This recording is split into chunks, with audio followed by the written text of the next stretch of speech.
you want to lock in what you studied, if you want to develop mastery on any topic, have a super memory, have zero exam anxiety, get top grades and positions in your class, and most importantly, study like a super student and not average student, then you need to have a revision system. In my previous master class, Study Like a Super Student, I've already shared my 3-level study system in which I have taught you how to create a study system. If you haven't watched that video, then I will suggest you कि आप पहले आप वो video देखें and उसके बाद इस video पर आएं because this will make more sense after that video. And if you have watched that masterclass, then I'm so happy that you are watching this one as well to level up your study game. In this masterclass, you will learn the science of revision. I will share top revision techniques with you. I will also help you create a revision toolkit. You will also learn how to create a revision schedule. Then I will show you a quick demo of how to use all of these things to create your own revision system. And of course, I will share my personal super tips to make it all easy for you. Before you create your own revision system, आपको revision के पीछे की science समझना बहुत ज़रूरी है. Yes, there is a science behind it. ऐसे ही आपको नहीं कह रहे हैं कि आपने रिवीजन करनी है, कि हम चाहते हैं कि आप बहुत ज़्यादा पढ़ें. No, there is actually science behind it. और आपको सिर्फ एक चीज़ समझनी है. मैं आपके साथ एक रिसर्च शेयर कर, आपको समझना है the forgetting curve. So according to a German psychologist Hermann Ebbinghaus, people lose information over time if they don't actively try to retain it. आपके माइंड में जितनी भी इन्फॉर्मेशन है जो आप दिन भर देखते हैं, सुनते हैं या इवन पढ़ते भी अपने लेक्चर्स के अंदर, अगर आप उनको रिवाइज नहीं करेंगे, एक्टिवली कुछ नहीं करेंगे उनको रिटेन करने के लिए अपने ब्रेन में, you will just simply lose that information in your mind. He even shared कि 50% ऑफ इन्फॉर्मेशन हम उसी दिन भूल जाते हैं and within a week हम 90% ऑफ इन्फॉर्मेशन को भी भूल जाते हैं if we don't actually try to retain it. So that is the foundation of our revision system. ये रिसर्च जो थी वो 1880s में हुई थी, लेकिन इसको 2015 में दोबारा उन्होंने रेप्लिकेट किया, दोबारा ये सारा जो मॉडल है उसको टेस्ट किया और उनके जो रिजल्ट आए थे रिसर्च के वो बिल्कुल सेम आए थे. And thus it shows that how effective this theory is. So एक पॉइंट तो ये क्लियर हो गया कि रिवीजन करना क्यों जरूरी है. दूसरा पॉइंट ये क्लियर कर लेते हैं कि रिवीजन का मतलब री रीडिंग टेक्स्ट नहीं होता है. यानी आपने बुक खोल के सिर्फ उसको पढ़ना शुरू कर दिया, दिस इज नॉट रिविजन. आप एक किताब को बेशक 10-10 घंटे लेकर बैठे रहें या रोजाना लेकर बैठे हैं, अगर आप उसको सिंपली सिर्फ पढ़ रहे हैं, उसको री रीड करें, then it is not considered revision. असल में रिवीजन करनी कैसे है, क्या टेक्निक्स यूज़ करनी है, let's talk about it.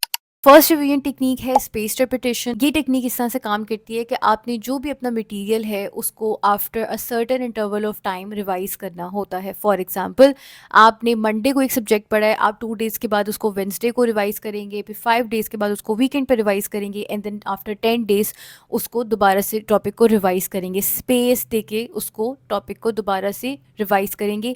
And इस इंटरवल के थ्रू जो फॉरगेटिंग कर्व जैसे हमने पढ़ा कि अगर आप ओवर टाइम जो है उसको बार बार रिकॉल करते हैं, उस इन्फॉर्मेशन को रिवाइज करते हैं, तो वो फिर मेमोरी आपके माइंड में जो है वो लॉक इन हो जाती है. अब ठीक है, आपने डिसाइड कर लिया कि आप स्पेस रेपिटेशन कर रहे हैं, लेकिन जैसे में हमने डिसाइड किया कि हम उसको री रीड नहीं कर रहे हैं, तो दूसरी टेक्निक हम यूज़ करेंगे which is active recall. So active recall में आपने जो भी मटीरियल पढ़ा होता है आप उसके ऊपर खुद को टेस्ट करते हैं, खुद को क्विज करते हैं, बार बार खुद से सवाल पूछते हैं उस टेक्स्ट के बारे में जो भी आपके सामने मटीरियल पढ़ा हुआ होता है. सो आपने पैसिवली रीड नहीं करना, आपने उस इन्फॉर्मेशन को जो आप पढ़ रहे हैं, जो रिवाइज कर रहे हैं, उसको एक्टिवली अपने माइंड से रिकॉल करने की कोशिश करनी है. Number 3 technique that you can use is called interleaving. So interleaving की टेक्निक ये होती है कि आप एक ही स्टडी सेशन में, फॉर एग्जांपल आप 2 घंटे पढ़ने के लिए बैठे हैं, तो आप डिफरेंट सब्जेक्ट्स को वन आफ्टर द अदर पढ़ेंगे, यानी उनको आपस में इंटरलीव करेंगे. फॉर एग्जाम्पल, आपने 1 घंटा फिजिक्स पढ़ी, 1 घंटा बायो पढ़ी, 1 घंटा केमिस्ट्री पढ़ी. जब इस तरीके से रिवीजन करने बैठते हैं, एक तो आपका माइंड जो होता है वो इंटरेक्टिव रहता है, इंटरेस्टेड रहता है उस कोर्स के साथ. दूसरा, वो एक ही सब्जेक्ट को 3 घंटे अगर आप पढ़ने बैठ रहे हैं तो आप बोर हो जाते हैं, आपको नींद आ जाती है, वो चीज़ें आपके साथ नहीं होंगी. और तीसरा इसका ये होता है कि आप डिफरेंट वेराइटी ऑफ टेक्स्ट के साथ आपका माइंड, फॉर एग्जांपल फिजिक्स के लिए एक अलग पार्ट ऑफ ब्रेन आपका एक्टिव हो रहा है, उर्दू के लिए अलग हो रहा है, इंग्लिश के लिए अलग हो रहा है, कोई क्रिएटिव जो आपका कोई सब्जेक्ट है उसके लिए अलग हो रहा है. So you activate different parts of your brain and that helps you as well. Next revision technique is called dual coding, in which you combine text with visuals. इसमें क्या होता है कि जब आप बहुत ज़्यादा कुछ थ्योरेटिकल पढ़ रहे हैं, बहुत ज़्यादा कंडेंस्ड कोई टेक्स्ट है, कोई पैराग्राफ है, उसमें कोई विजुअल नहीं है, कोई डायग्राम नहीं है, कोई फ्लो चार्ट नहीं है, तो इस टेक्निक को यूज़ करने के लिए जब आप उसको, उस टेक्स्ट को फिर आप ब्रेक डाउन करते हैं in a mind map, in a flow chart, in a diagram. So basically आप उस इन्फॉर्मेशन को विजुअली रिप्रेजेंट करते हैं और उससे जो है उस चीज़ को रिवाइज करने की कोशिश करते हैं. आपके ब्रेन को विजुअल्स पसंद होते हैं, आपके ब्रेन को माइंड मैप्स, इस तरह की चीज़ें बहुत पसंद होती हैं. So that's make your revisions easier and effective as well. Number 5 is Feynman technique और फेमेंट टेक्निक. इस टेक्निक में ये होता है कि आप किसी भी बहुत ज़्यादा मुश्किल टॉपिक को, किसी भी कॉम्प्लेक्स टॉपिक को बिल्कुल आसान अल्फाज में एक्सप्लेन करने की कोशिश करते हैं, इस तरीके से जैसे आप किसी को समझा रहे हो, जैसे किसी बच्चे को समझा रहे हो। इससे फ़ायदा ये होता है कि जब भी आपने कोई मुश्किल टॉपिक, कोई कॉम्प्लेक्स टॉपिक है, कोई फिजिक्स का कोई प्रोसेस है, कुछ केमिस्ट्री की कोई टॉपिक्स हैं, जब आप उसको सिंपल वर्ड्स में अगर आप किसी बच्चे को एक्सप्लेन कर सकते हैं, इट मीन्स कि वो आपको भी बहुत अच्छे से पता है। लेकिन अगर आप उसको आसान अल्फाज में किसी को नहीं सिखा पा रहे हैं, किसी को नहीं बता पा रहे हैं, उसको ब्रेक डाउन नहीं कर रहे हैं एक कॉम्प्लेक्स कॉन्सेप्ट को सिंपल आइडिया में, दैट मीन्स कि आपकी भी कॉन्सेप्चुअल अंडरस्टैंडिंग उसकी नहीं है। So this also uncovers the gap in your understanding of that complex subject. So make sure कि जब भी आप कुछ मुश्किल पढ़ाई पढ़ रहे हैं, जब कुछ कर रहे हैं, तो एंड पे कोशिश करें कि उसकी कोई सिंपल सी समरी लिखें या बुक बंद करके उसको एक इस तरीके से जैसे आप किसी बच्चे को एक्सप्लेन करें, एक्सप्लेन करने की कोशिश, फिर आपको पता लगेगा कि आपकी जो कॉन्सेप्चुअल अंडरस्टैंडिंग है, आपका कॉन्सेप्ट है, वो कितना क्लियर है और कितना स्ट्रांग है। जब भी आप कोई सिस्टम बना रहे होते हैं तो आपको टूल्स की ज़रूरत पड़ती है। तो रिवीजन सिस्टम के अंदर कौन से टूल्स यूज़ होंगे, ऐसी कौन सी चीज़ें हैं जो आपकी रिवीजन को बहुत ज़्यादा इफेक्टिव और बहुत ज़्यादा ईजी बनाएंगी। Let's talk about them. So number 1 is your super note. Every student क्या करता है कि उसके बिल्कुल इनकम्प्लीट नोट्स होते हैं, वो क्लास में भी जो है वो इतने गौर से नहीं सुनता, या जो टीचर ने उसको एक मटीरियल दे दिया जो कि क्लास के सारे बच्चे जिससे पढ़कर आ रहे हैं, बस वो उसी पर रिलाई करता है, उसके अलावा अपनी कोई रिसर्च नहीं करता, अपनी तरफ से कोई उस नोट्स के अंदर कोई चीज़ें ऐड नहीं करता, या इवन जो वो लिखता है वो इतने मुश्किल तरीके से लिखता है या इतने जो है वो केयरलेसली लिखता है कि जब वो रिवाइज़ करने बैठता है बोर्ड एग्जाम्स के लिए या वैसे रिवीजन करने बैठते हैं तो उसको अपने नोट्स ही समझ नहीं आ रहे होते हैं। So you have to create super notes. अब सुपर नोट्स किस तरीके से बनते हैं, I have a dedicated video on it, so link यहाँ ऊपर आ जाएगा, watch that video as well. और आपने जो है वो अपने सुपर नोट्स बना लें तो जाके जब भी आप रिवाइज़ करने बैठें तो आपको अपने नोट्स की समझ आए और दूसरा रिवीजन जो है वो आपके लिए आसान हो। अब रिवीजन को आसान करने के लिए दूसरा टूल आपका होगा चीट शीट्स। चीट शीट्स को मैं हमेशा से कहते आई हूँ कि एक बहुत ज़बरदस्त टूल है रिवीजन का। उसमें ये होता है कि आपने कोई भी एक चैप्टर लिया और उस चैप्टर को आपने समराइज़ करके उसकी जो की पॉइंट्स हैं, उसकी आउटलाइन है, उसके अंदर जो की इन्फॉर्मेशन है, उसको आपने कंडेंस करके समराइज़ करके एक पेज के ऊपर जो है वो पूरा चैप्टर आपने समराइज़ कर दिया। अब जब आप पूरे चैप्टर को पढ़ के उसको कंडेंस करके उसकी इंपॉर्टेंट पॉइंट्स को नोट डाउन करके उसकी आउटलाइन, उसकी इन्फॉर्मेशन एक पेपर के ऊपर जब आप लिखते हैं, एक तो आपका वो चैप्टर भी रिवाइज हो गया, दूसरा आपने जब भी उस चैप्टर को देखना है आपको पता होगा कि इसमें क्या क्या इंपॉर्टेंट है। आपका कोई टेस्ट है और आप उसको क्विकली रिवाइज करना चाह रहे हैं, आप वो चीट शीट्स देख सकते हैं। अगर साल के शुरू से आप अपने हर चैप्टर की चीट शीट्स बना लेते हैं तो you can revise all these cheat sheets on a random weekend, और आप वीकेंड के ऊपर इन चीट शीट्स को रिवाइज करें। Cheat sheet save your time. Sometimes उसमें बहुत ज़्यादा लंबी एक्सप्लेनेशन होती है जो कि हर दफ़ा हमें चैप्टर में नहीं पढ़नी होती, हमें की इन्फॉर्मेशन को याद रखना ज़रूरी होता है। सो चीट शीट्स जो होती हैं वो आपकी इसमें भी मदद करती हैं। Number 3 is have a calendar. अब अपने फ़ोन का कैलेंडर यूज़ कर सकते हैं, लैपटॉप के ऊपर गूगल कैलेंडर यूज़, या फिर आप अपने जर्नल के ऊपर, नोटबुक के ऊपर, कहीं भी कि अगर आपने स्पेस रेपिटेशन की रिवीजन टेक्निक्स यूज़ करनी है, आपने मल्टीपल रिवीजन्स करनी है। अब हर सब्जेक्ट के अंदर जो है वो 10 से 12 चैप्टर्स हैं और डिफरेंट सब्जेक्ट्स आप पढ़ रहे हैं, 6 से 7 हैं। So there is lot of material. So इसको इफेक्टिवली रिवाइज करने के लिए और इस पूरी रिवीजन को ऑर्गेनाइज करने के लिए you will need a calendar. Another study tool that I will highly encourage is to use a timer to log your revision time या to log your study time. So I highly encourage focused study sessions. What do I mean by that? कि जब आप पढ़ने बैठे हैं आपका timer on हो, और अकॉर्डिंग टू साइंस जो है वो 90 मिनट का साइकिल होता है, एक हाईली फोकस साइकिल होता है जिसमें आप बिल्कुल फोकस होकर पढ़ रहे होते हैं। तो आप एटलीस्ट 90 मिनट्स के मल्टीपल स्टडी सेशंस कर सकते हैं। 1.5 घंटा आपने पढ़ा, उसके बाद आधा घंटा ब्रेक, फिर आप दिन में एक 90 मिनट्स पढ़ रहे हैं, रात में 90 मिनट्स पढ़ रहे हैं, शाम में पढ़ें, it's up to you. But वो 90 मिनट्स आपकी लॉग होने चाहिए, यानी आपका वो टाइम जो है वो कंप्लीट फोकस टाइम, आपको पता हो कि मैंने इस हफ्ते में इतने घंटे जो है वो फोकस पढ़ाई की है। वो वाली पढ़ाई नहीं जिसमें आप फ़ोन भी यूज़ करें, जिसमें और दूसरे इधर उधर पे आपका ध्यान है। नो, जब आपने बुक पढ़ी और आप इतने फ्लो स्टेट में हैं और आपके 90 मिनट्स वो फोकस टाइम होना चाहिए। जब आप रिवीजन करने बैठे तो आपको पता हो कि मुझे इस टॉपिक के ऊपर इतना रिवीजन टाइम लग रहा है। So having a timer, having a stopwatch will definitely help you in this revision system. I recommend Toggl. मैं खुद पर्सनली डेली इस टाइमर को यूज़ करती हूँ, log my productive time. Another revision tool is flash cards, practice papers, mock exams. Flash card use कर सकते हैं to recall the data information, जिसमें फिगर्स आ जाती हैं, डेट्स आ जाती हैं, फार्मूलाज आ जाते हैं।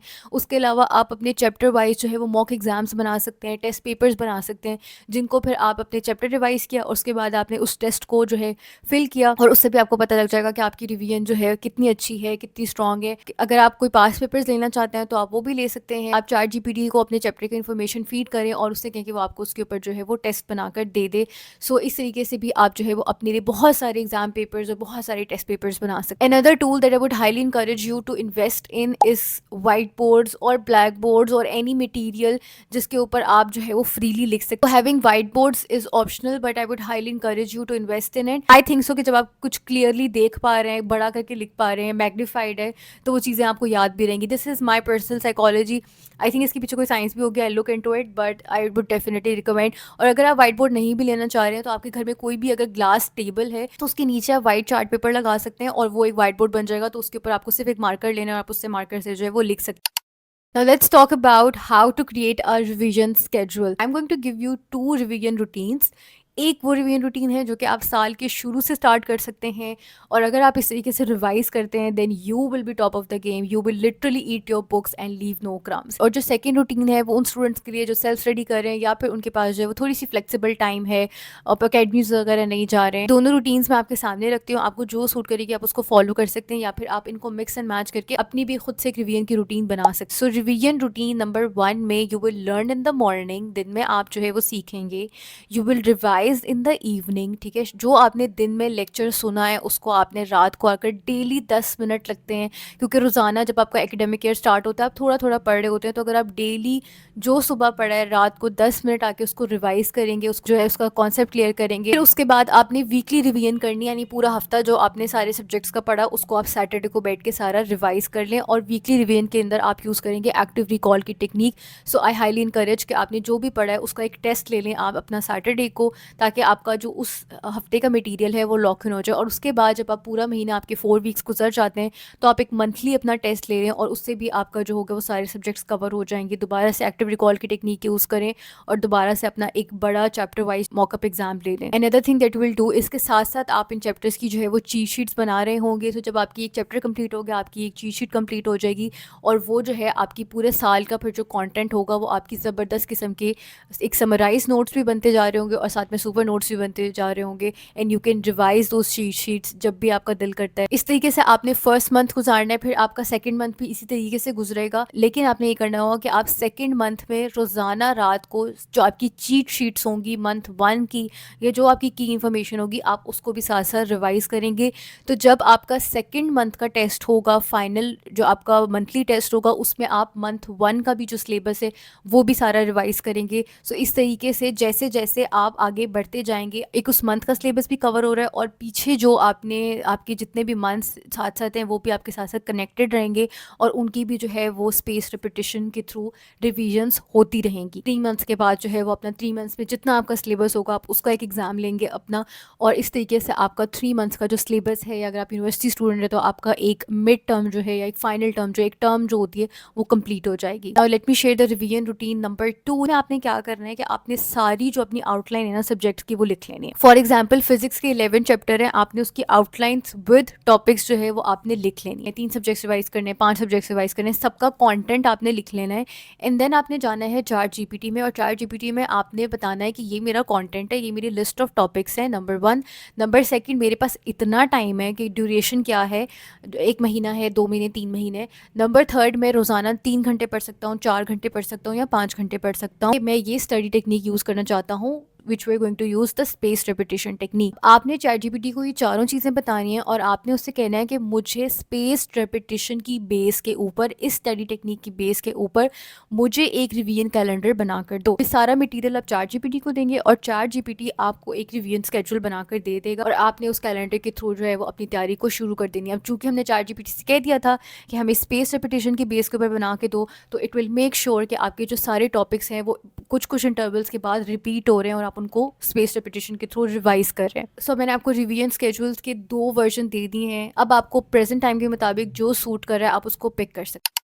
अब मैं आपको सिखाती हूँ कि किस तरीके से सारे एलिमेंट्स को यूज़ करके आपने अपना जो है एक सुपर स्टूडेंट रिवीजन सिस्टम बनाना है। फॉर एग्जाम्पल मैं एक स्टूडेंट हूँ और मैंने जो है वो चैप्टर 1 को रिवाइज करना है। तो मैंने आज डे 1 पे चैप्टर 1 को स्टडी किया, उसको अंडरस्टैंड करने की कोशिश की। फिर मैंने स्पेस रिपीटिशन की टेक्निक को अप्लाई किया और मैंने 2 दिन बाद जो है उस चैप्टर को ओपन किया रिवाइज करने के लिए। और यहाँ पर मैंने दूसरी स्टडी टेक्निक यूज़ की विच इज़ एक्टिव रिकॉल, कि मैंने उस चैप्टर को सारा पढ़ के उसको बुक बंद करके दोबारा से जो है वो जो इन्फॉर्मेशन थी उसको रिकॉल करने की कोशिश की। उसके बाद डे 8 पे मैंने एक ChatGPT से कहा कि मुझे इस चैप्टर का एक क्विज बना दो, और मैंने उस क्विज को जो है सॉल्व। और फिर डे 15 पे मैंने दोबारा उस चैप्टर को रिवाइज करके उसकी एक चीट शीट अपने पास बनाकर रख ली। इसी तरीके से मैंने एक चैप्टर को रिवाइज कर लिया। अब ये है कि मैंने आपको सारे इंग्रेडिएंट्स बता दिए कि ये स्टडी टेक्निक्स हैं, ये टूल्स हैं, ये स्केड्यूल्स आप बना सकते हो इस तरीके से। ये सारे जो है ना वो आपके पास इंग्रेडिएंट्स आ गए।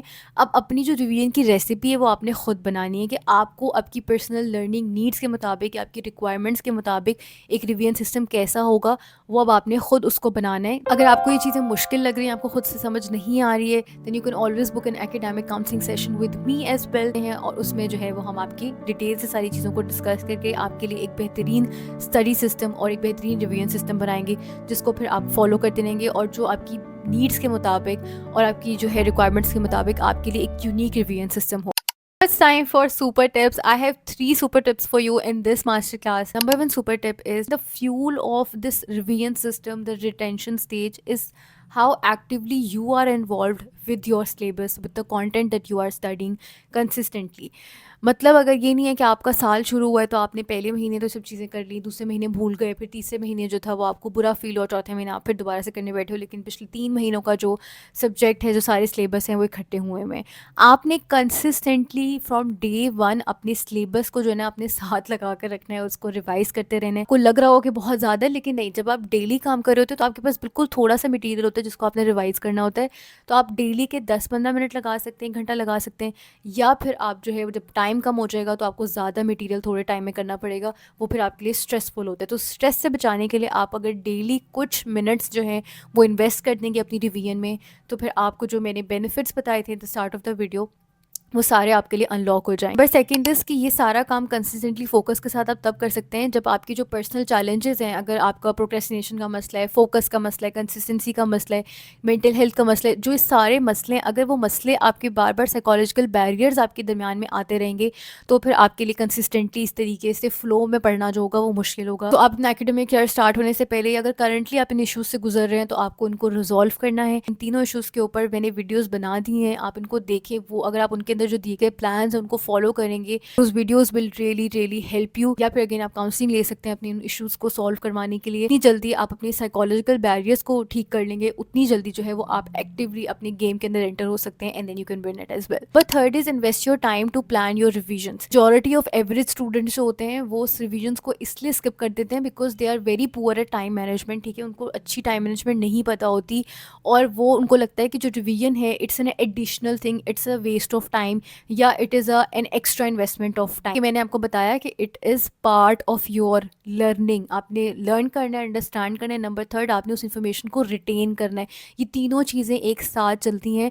जो रिवीजन है वो कोई एक्स्ट्रा चीज़ नहीं है। टाइम मैनेजमेंट की स्किल जो होगी उसको भी बहुत ज़्यादा इंप्रूव करना होगा। मैनेजमेंट ये नहीं होती कि करंटली अभी जो मेरे पास टाइम है उसको मैं कैसे अच्छे मैनेज कर रहा हूँ। टाइम मैनेजमेंट के अंदर ये भी होता है कि अगर अभी आप कुछ इस तरह का काम कर सकते हैं जो कि फ्यूचर में आपका टाइम सेव करेगा तो आपको वो लाजमी करना चाहिए। सो इसीलिए अगर आप अपने एकेडमिक ईयर के स्टार्ट होने से पहले अगर अपनी चीट शीट्स बना के रख लेते हैं, अपनी फ्लो चार्ट बना के रखते हैं, अपना सारा मटेरियल जो रिवीजन का है एग्जाम प्रेप का वो बना कर रख लेते हैं, जब आपकी क्लासेस स्टार्ट होती हैं, जब आपका एकेडमिक ईयर स्टार्ट होता है तो फिर आपको तब बैठकर वो चीज़ें नहीं बनानी पड़ेंगी और तब आपका टाइम सेव हो। Congratulations, you have learned how to create the revision system. आपको पढ़ना कैसे एक सुपर स्टूडेंट की तरह वो भी समझ आ गया, आपको रिवाइज कैसे करना है वो भी समझ आ गया। In the next master class I will teach you how to do exam prep like a super student. So make sure you watch that video as well, and I'll see you in the next one. And don't forget, you are a super student.